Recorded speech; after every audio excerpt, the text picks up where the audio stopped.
I can't hear anybody, but that's okay. Can you hear us? Oh, I can hear you now. Okay. All right. Let's get going with questions. We'll start with Jeff Call, then Darnell. Hey, Coach, I just wonder if you could give us an update on the schedule. Are you close to announcing any more games, or where does things sit in that area right now? Yeah, we're really close. We got the problem is we got a couple teams that are waiting to try and finalize MTEs before they can commit to us right now. So we're just stuck. We're just stuck right now. I can't say this. We're playing a lot of games in a very few days. It's going to be fun. It'll be a good schedule. I'm hopeful that, we might have, we might announce the schedule with still a couple games unfulfilled just so we can get it out. I know time's getting short, but I hope we're really close. I mean, we're going to be close one way or the other. It's just a matter if we get 1 or 2 games finished. But it looks like we might be playing 3 games in the first 4 games and 6 games in the first 9 days, maybe something like that. So we'll see. Because I know Darnell is like, can I please start covering some hoops, man? So last week you told us about you were working with your team on improving offensive rebounding numbers. Yeah. How have you been doing that, and what do the metrics tell you are the benefits? Yeah, so it's really interesting because we've fought ourselves a lot. It's we did not have the personnel and the energy and the depth to really be aggressive on the offensive glass last year. We were just little, right? And we had a really tight rotation. And so at some point in the flow of a game, if you think about it, you're asking your guys to have, we talk about first 3 steps in transition defense. We talk about building a wall and matching up and then being in a stance for the entire defensive possession. And then obviously blocking out and going to the glass as hard as you can. And then it's really important to us that we get out in transition. So we got to sprint in transition. So if you go from the beginning of that sequence to the end, there's no place where guys get a chance to breathe ever. And that's just probably not, in all honesty, there's very few teams that can keep that cadence of the game. And what you start to do is you start to lose all the stuff, right? And so now you add offensive rebounding, and there literally is no loop, right? There's no break in the cycle of like all out furious energy. And so when you have a loop that has no break in it, I think it's harder I think you lose out on everything. Does that make sense, Darnell? And so last year we kind of made the calculated decision that we were like, hey, we're going to, we don't have enough bodies to sub guys in and out a ton. We don't have enough depth in terms of fouls. We do know we have to play fast, aggressively on the offensive end, and we know clearly we have to do everything we can to guard and transition defense in the half court. And we have to defensive rebound. So the only cycle left for us was offensive glass, and that's why we were 344th in the country. So I do feel like we have more bodies to throw out at the game right now. I do feel like we have more length. I do feel like we have ability to be more effective. And so maybe if we're really lucky this year, if we can hold on to our depth and we can have enough guys that are functional on the floor, maybe I don't have to have a break in that loop. Maybe the break in that loop is a 3-minute rotation where the next guy's coming in and just busting the entire cycle for 3 minutes. That would probably be the ideal situation for us. Plus, you shot a high percentage from the 3-point line, so there weren't as many offensive rebounds.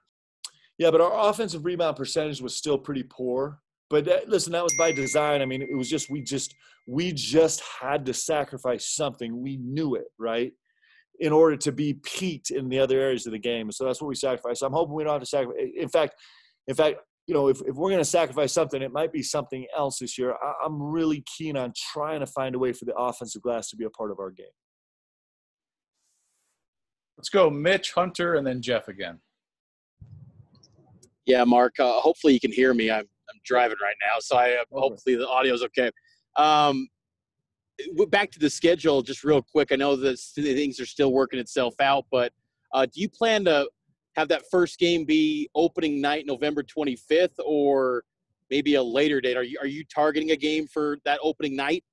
Yeah, we're trying to play that opening night. We have a game scheduled Thanksgiving night. We're going to try and play back-to-back the first two games. And so we'd like to. It's not final yet, though. So that's one of the things that's kind of waiting in the wings to see if we can get it done. So I think I probably told you this last week that I was hopeful to have this schedule done for you today. It's the same thing. I'm sorry, but I'm hopeful to get this schedule done by certainly by next Thursday. Or you know what? Maybe what we do is just announce the game at shoot around every day, right? Like maybe we just kind of keep it. It'd be like an advent calendar. Just be like, wake up in the morning and find out who the Cougs are playing tonight. That could be fun. That'd be a good time. Coach, I know you said a lot of things have yet to be finalized, but I got to ask, have there been any talks with Utah, and can we expect that game to be played? Yeah. We're all in. Both of us fully expect to have it. We've got a date. So I think, and both of us really want the game. Utah wants it. Larry wants it because he knows he always beats me, and I want it so bad because I'd like to beat him one time in my lifetime.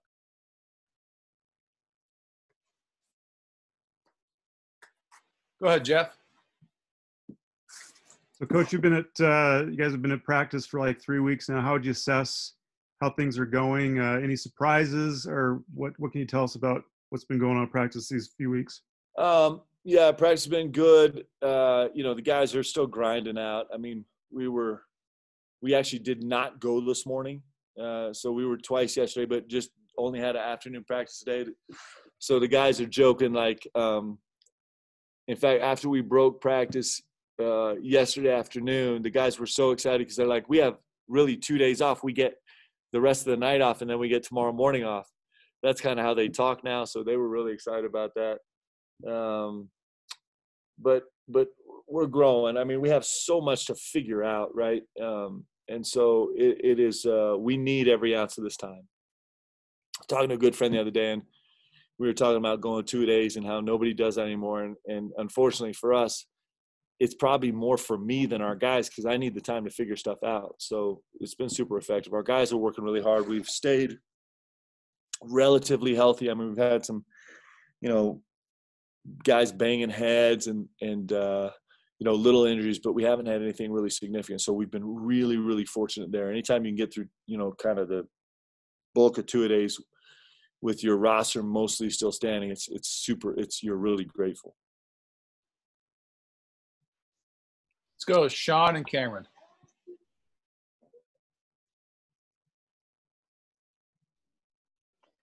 Hey, Coach, sorry my audio is pretty bad. I'm trying to find a connection out here in the middle of nowhere, and it's tough. But I know we're probably going to ask you about, and we've asked you a little bit about some of the new guys on the team and just describing them and that sort of thing. And I want to ask about Caleb, but in the context of how is this kid fitting into kind of your lineup and how you envision him playing? Because I remember him in high school playing at so many different positions that I'm trying to figure out like where he fits into Division I basketball and with you guys. And can you kind of maybe give a little bit of light on that? Obviously, without giving too much away, but yeah. But just how's he kind of fitting in? Yeah, he's been really special. There's going to come a point in time when he can fit in wherever he wants to. I mean, I think he's going to be that good.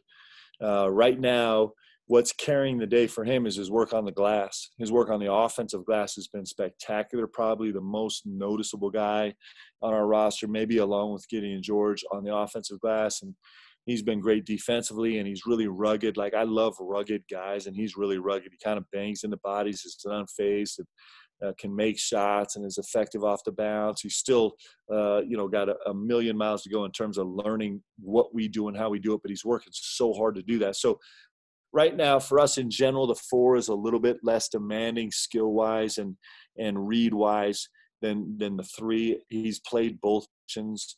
We've had him locked in at the 4 for the last 4 days. We're trying to really let him have time to learn that position the way we talk about and play it and feel it out for a week. And then maybe I'll bump him back to the 3 here in 3 or 4 days and give him a solid, 4 days at the 3.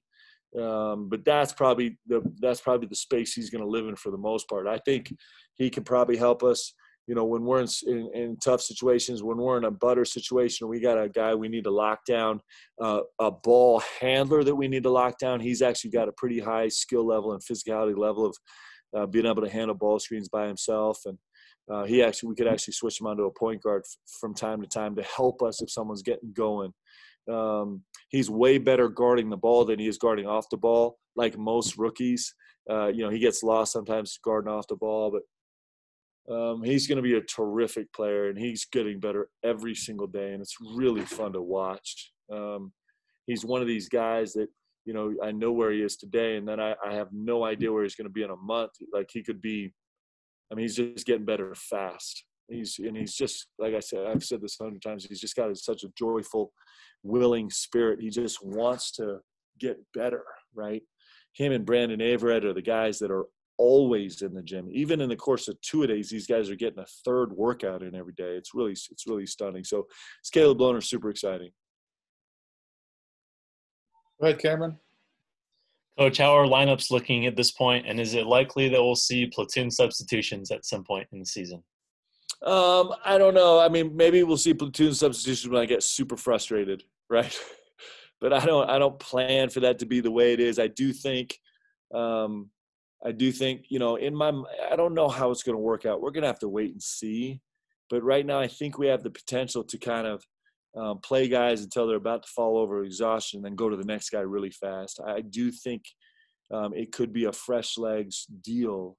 We just have a lot of players that are really, really good basketball players. And so I would like to find whatever way we can to make our depth an advantage. Sometimes that's tricky, though. Sometimes guys get frustrated that it breaks their rhythm, or maybe they don't feel as much continuity, or maybe it can be confusing for young players when the lineup is changing on them a lot, rather than going in and kind of playing the same rotation every single game with the same group of guys, right? So we got to weigh all those things. But I have been impressed that we have a lot of guys that I think can be functional on the floor. Let's go. Last question, Mitch. Yeah, Coach. With Matt Harms, watching some of his games last year at Purdue, he's got better range than maybe people would initially think for a guy that's 7'3". How far does his range go? Could he be a guy that factors into putting up some threes in games this season? Yeah, we expect him to shoot the ball. He's in practice, he's, splitting between college and NBA threes every day, about 50-50.